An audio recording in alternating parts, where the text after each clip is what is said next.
तो मैं फिलहाल विधानसभा दूदू के बिच्छुन विश्व प्रसिद्ध बेराना धाम में हूँ। करीबन 40 दिन से है जो संत कठोर तपस्या कर रहे हैं, उन्हीं को न्याय दिलाने के लिए हमारे पहुंचे हैं। और आगामी 27 तारीख को महापंचायत होने वाली है, जिसमें आरएलपी सुप्रीमो नागौर सांसद हनुमान जी बेनीवाल आएंगे और जो संतों के साथ में बैठे हैं क्यूंसर विधानसभा पूर्व विधायक नारायण जी बेनीवाल, हम बातचीत करेंगे। नमस्कार सर। नमस्कार सर, पहले ही सवाल आपसे है, करीबन 1 महीना हो चुका है, 1 महीने से अधिक है जो संत कठोर तपस्या कर रहे हैं, फिर भी है जो सरकार है सो सुनवाई नहीं कर रही, क्या कारण है? देखिए, सवाल समय का नहीं है, सवाल है संवेदनशीलता का। कि जो सरकार साधु संत और गाय के नाम से पूरे देश के अंदर जिसका साम्राज्य स्थापित हुआ, आज वही सरकार संवेदनहीन होके और जिस तरह से साधु संतों को यूं छोड़ दिया इस दुख कठिन घड़ी के अंदर। सबसे बड़ा सवाल यह है, आज कोई संतों की कोई निजी हित नहीं, कोई ऐसा मामला नहीं। हम पर्यावरण बचाने की बात कर रहे हैं और दादू दयाल जी की तपोभूमि जो है बेराना धाम, इसको हम बचाने की बात कर रहे हैं। रिको लगाने की बात सरकार कर रही है। देखिए, हम उद्योगों के खिलाफ नहीं, कोई साधु संत भी उद्योगों के खिलाफ नहीं, लेकिन उद्योगों के लिए भी एक कहीं ना कहीं ऐसी जगह आप चिन्हित कीजिए, कम से कम इस धाम से दूर और कहीं ले जाएं। आप 800 बीघा में 8000 बीघा में उद्योग लगाएं, हम मना नहीं कर रहे हैं, लेकिन मकसद जो है इनकी जो इंटेंशन जो है वो कहीं ना कहीं ठीक नहीं है। इनका यही है मकसद, यहाँ बड़े बड़े नेताओं की जमीनें हैं, बड़े जो आईएएस ऑफिसर है उन्होंने बहुत बड़ी जमीनें ले रखी है। मैं जब कल यहाँ आया और पूरे इस इलाके का मैं भ्रमण करके आया, और आपसे भी मैं जो मीडिया, क्योंकि चौथा स्तंभ है लोकतंत्र का, हमारे से ज्यादा लोग आपकी न्यूज पे आपकी बातों में भरोसा करेंगे। तो मैं तमाम जो मीडिया के लोग हैं इनसे मैं निवेदन करूंगा, एक बार इस पूरे इलाके का आप भ्रमण करें। आपको दिखेगा कि 200 फीट गहरे नालों को पाट के और रिको अपना इंडस्ट्रियल एरिया बना रही है। इस पहाड़ का जब पानी आएगा तो निश्चित रूप से, क्योंकि ये शास्त्र कह रहे हैं, हम नहीं कह रहे हैं बात, कि मनुष्य अपना स्वभाव बदल सकता है, लेकिन पानी अपना स्वभाव कभी नहीं बदलता, नहीं वो अपना रास्ता बदलता है। तो इनको सबको तो भाग के ले जाएगा वो। और प्रकृति के साथ जिस तरह से छेड़छाड़ हुई, हजारों पेड़ काट दिए। आज इतना सुंदर रमणीक दृश्य है यहाँ का, दादू दयाल जी के आश्रम का। यहाँ कम से कम 3-4 हजार राष्ट्रीय पक्षी मोर हैं, दूसरे पशु पक्षी हैं, जो बड़े प्रेम से यहाँ एक ही उम्मीद के साथ कि कहीं ना कहीं इस आश्रम से हमें चूगा पानी मिलेगा, इस आश्रम से हमें सुरक्षा मिलेगी। क्योंकि अब बाहर के जो एक वातावरण जो बन रहा है उसमें पशु पक्षी भी सेफ नहीं, आप देख रहे हैं। तो इस तरह की जमीनों को, इस तरह के वातावरण को सरकार को निश्चित रूप से बचाना चाहिए। एक तरफ पर्यावरण को बचाने की बात कर रहे हैं, दूसरी तरफ अच्छे विकसित पर्यावरण को आप खत्म करने की बात कर रहे हैं।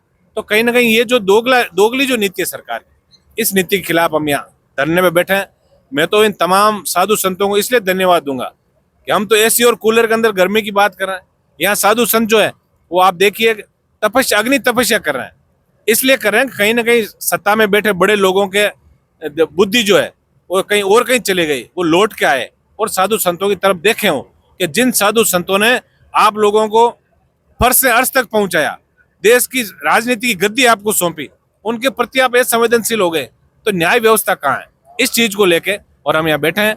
मैं सरकार से भी आपके चैनल के माध्यम से ये आग्रह करूंगा कि ऐसे संवेदनशील मुद्दे पे हमें विचारधाराओं को त्याग के और कुछ लोगों के फायदे पहुंचाने की बजाय यदि हम पर्यावरण को बचाएंगे, सनातनी परंपराओं को बचाएंगे, और दादू दयाल जी जैसे व्यक्ति जिन्होंने बहुत बड़ी तपस्या की, देखिए कोई ऐसे नाम नहीं होता, राजनीति में तो 2-3 बार टिकट से जीत के भी नाम कमा लेता है, लेकिन तप करके जो जिन व्यक्तियों ने अपना नाम कमाया, उन लोगों का नाम हमारे लिए बचना बहुत आवश्यक है, वरना फसल और नस्ल जैसे कह रहे हैं ना नष्ट हो जाएगी, तो हम अच्छे लोग लाएंगे कहाँ से?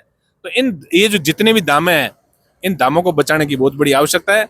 हम कोई उद्योग लगाने के खिलाफ नहीं, लेकिन इस इलाके में जहाँ ये उद्योग विकसित करना चाह रहे हैं, ये कतई हमें मंजूर नहीं।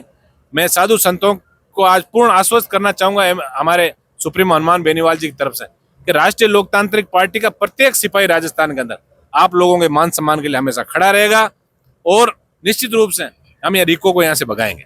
सर, आप देख रहे हो कि करीबन 40 दिन हो गए संत है वो कठोर तपस्या कर रहे हैं। जो ये विधानसभा क्षेत्र है वो दूदू है, और इनके जो वर्तमान विधायक है वो राजस्थान के उप मुख्यमंत्री भी है, वो यहाँ पे आके भी गए, लेकिन ठोस आश्वासन नहीं दिया। देखिए, धृतराष्ट्र को जब तक पूरा कुल खत्म नहीं हुआ था तब तक उसको पता थोड़ा ही लगा था कि मेरा पुत्र गलत है। तो भजनलाल जी को भी पता नहीं लग रहा है कि हमारे मंत्री क्या गलत काम कर रहे हैं। अभी धृतराष्ट्र की तरह आंख बंद करके डूबे हैं, और जब अन्याय का घड़ा जब इनका भरेगा तब निश्चित रूप से पता लगा। जब धृतराष्ट्र को भी पता कब लगा, जब पूरा कुल खत्म हो गया उसका। तो मैं तो भजन लाल जी से भी ये मांग करूंगा कि ऐसे तमाम जो आपके मंत्री हैं, चाहे उप मुख्यमंत्री हो, दूसरे मंत्री हो, उन लोगों पर आप लगाम लगाओ, उनकी खुली छूट उनको मत दो, क्योंकि वोट जनता देगी। न तो उप मुख्यमंत्री के पास वोट है, न किसी विधायक के पास वोट है, न किसी प्रधान के पास है, न सरपंच के पास। तो आम जनता को यदि आप नाराज कर दोगे, आप सनातनी परंपरा जैसे दादू दयाल जी की संप्रदाय की यदि हम बात करें, और मैं तो इस चीज के लिए तमाम साधु संतों को धन्यवाद दूंगा कि अलग अलग संप्रदाय और अलग अलग पीठ जो है, उन सब पीठों के जो पीठाधीश्वर है, उन्होंने इस कार्यक्रम को, इस आंदोलन को सहयोग दिया है और आह्वान भी किया कि सब लोग यहाँ पधारेंगे। तो ऐसे लोगों के खिलाफ यदि भजनलाल जी की सरकार संवेदनहीन हो गई तो निश्चित रूप से इसका श्राप बहुत बड़ा लगेगा। सर, आप देख रहे हो कि काफी समय हो चुका है जिसमें साधु संत है जो न्याय की उगार कर रहे हैं। कहते हैं कि जो वर्तमान सरकार है वो सनातन की सरकार है, सनातन की रक्षा करती है, लेकिन कहीं ना कहीं आपको नहीं लग रहा कि यहाँ सनातन का अपमान हो रहा है? देखिए, ये अभी जो राज कर रहे हैं इनमें से सनातन वाले नहीं है, ये सारे नए हैं। इस पार्टी की जो जड़ जो है, उस जड़ को इन लोगों ने, भारतीय जनता पार्टी के जो नए जो लोग आए, इन्होंने कहीं ना कहीं इनको दरकिनार कर दिया।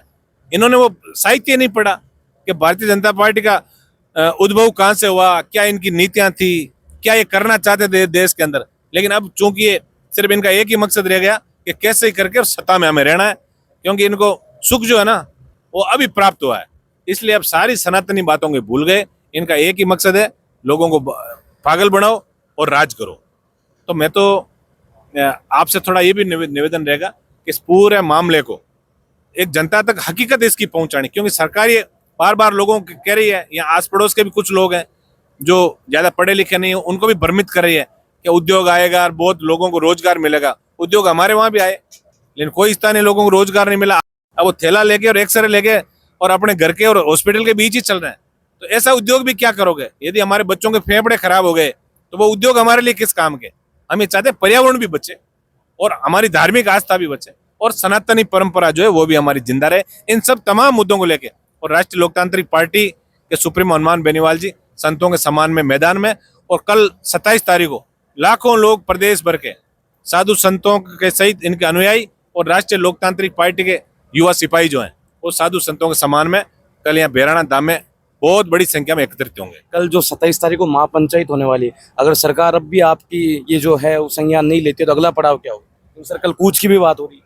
अब देखिए, वो साधु संत आ गए हैं, ये जैसे हमारे लिए बहुत, ये भारतीय जनता पार्टी के तो सिर्फ ये वोट प्राप्त करने का ही साधन है, लेकिन हमारे लिए, हम चूंकि किसान परिवार के लोग हैं, हमारे लिए साधु संतों का सम्मान सबसे सर्वोपरि है। जैसा साधु संत हमें आदेश देंगे उसमें हम उनका अनुसरण करेंगे। हमारा मुख्य मकसद ये है कि इस इलाके का संरक्षण हो, रिको यहाँ से दूसरी जगह शिफ्ट हो और बेराना में जो दादू दयाल जी का जो धाम है इनकी रक्षा हो। इन तमाम मुद्दों को लेके और हम संघर्ष करेंगे। धन्यवाद। तो आप देख रहे हो कि मैं विधानसभा दूदू खड़ा हूँ, इसमें करीबन 2-3 दिनों से है जो खिंवसर पूर्व विधायक नयन जी बेनीवाल है, और नयन जी बेनीवाल ने बताया चाहे कुछ भी हो न्याय मिलना चाहिए साधु संतों को, चाहे कितनी है। आप देख रहे हो करीबन 40 दिन से जो कठोर तपस्या कर रहे थे, चाहे कैसा भी कोई भी पड़ा हो, लेकिन हमें जो न्याय मिलना चाहिए। और पूरी है जो यहाँ के जनता को है जो उम्मीद है कि हनुमान बेनीवाल आएंगे और न्याय देंगे।